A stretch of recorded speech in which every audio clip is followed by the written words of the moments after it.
എൻ്റെ പേര് ബാഹുലേനാണ്.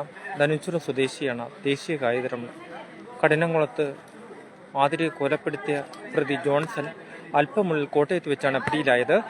മെനിഞ്ഞാന്നാണ് കൊല നടത്തിയെന്ന് നമുക്ക് മനസ്സിലാവും.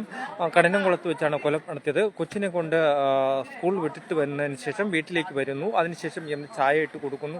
ജോൺസൺ ചായ ഇട്ട് കൊടുക്കുന്നു. അതിനുശേഷം 2 ദിവസത്തിന് മുമ്പ് 2500 രൂപ കടം കേട്ടു, കൊടുത്തില്ല.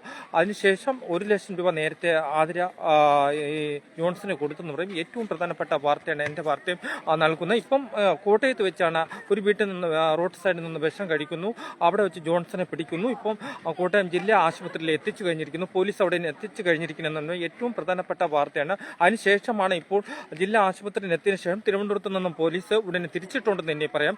ജോൺസനെ ഉടനെ കൊണ്ടുവരുമെന്ന് തന്നെ പറയാം. തിരുവനന്തപുരത്തേക്ക് കൊണ്ടുവരും, ചോദ്യം ചെയ്യാൻ വേണ്ടി കൊണ്ടുവരുമെന്ന് തന്നെ പറയാൻ സാധിക്കുന്നുണ്ട്. അതുപോലെ തന്നെ ഈ റെയിൽവേ സ്റ്റേഷനിൽ ഇവിടെ വെച്ചാണ് നമ്മൾ ചെറിയൻകീഴ് വെച്ചാണ് ആതിരയുടെ സ്കൂട്ടറിൽ അവിടെ കൊണ്ട് റെയിൽവേ സ്റ്റേഷനിൽ വെച്ചിട്ട് അവിടെ നിന്ന് റെയിൻ മാർക്കമാണ് കോട്ടയത്തേക്ക് കയറിയത്.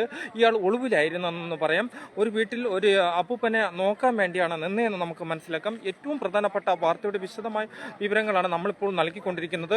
അതിൻ്റെ വിശദമായ വിവരത്തിൽ അതിനുശേഷം സ്കൂട്ടർ അവിടെ വയ്ക്കുന്നു, ചെറിയൻകീഴ് വയ്ക്കുന്നു. 2 ദിവസം കഴിയുമ്പോൾ പോലീസ് അവിടെ നിന്ന് സ്കൂട്ടർ എടുക്കുന്നു. അതിനുശേഷമാണ് ഇയാൾ ട്രെയിൻ മാർക്കമാണ് കോട്ടയത്തേക്ക് പോകുന്നത്. ഇയാളുടെ വീട് എറണാകുളത്താണ്. ജോൺസൺ എന്നാണ് പറയുന്നത്. ഇയാൾക്ക് ഭാര്യ ഉണ്ടായിരുന്നു. ഭാര്യയും മക്കളും ഉണ്ടായിരുന്നതിന് നമുക്ക് മനസ്സിലാക്കാം. അത്തരം നടപടി തന്നെ നമ്മൾ പോകുന്നുണ്ട്. ഇപ്പോൾ ജോൺസൺ അറസ്റ്റിലായിട്ടുണ്ട്. ഇപ്പോൾ ആശുപത്രിയിൽ നിന്നും തിരുവനന്തപുരത്തേക്ക് അല്പമുള്ളിലേക്ക് കൊണ്ടുവരുമെന്ന് തന്നെ പറയാം. തിരുവനന്തപുരം പോലീസ് ഉടനെ തിരിച്ചിട്ടുണ്ടെന്ന് തന്നെ പറയാം. എൻ്റെ വാർത്തയ്ക്ക് വേണ്ടി ബാഹുലേയൻ.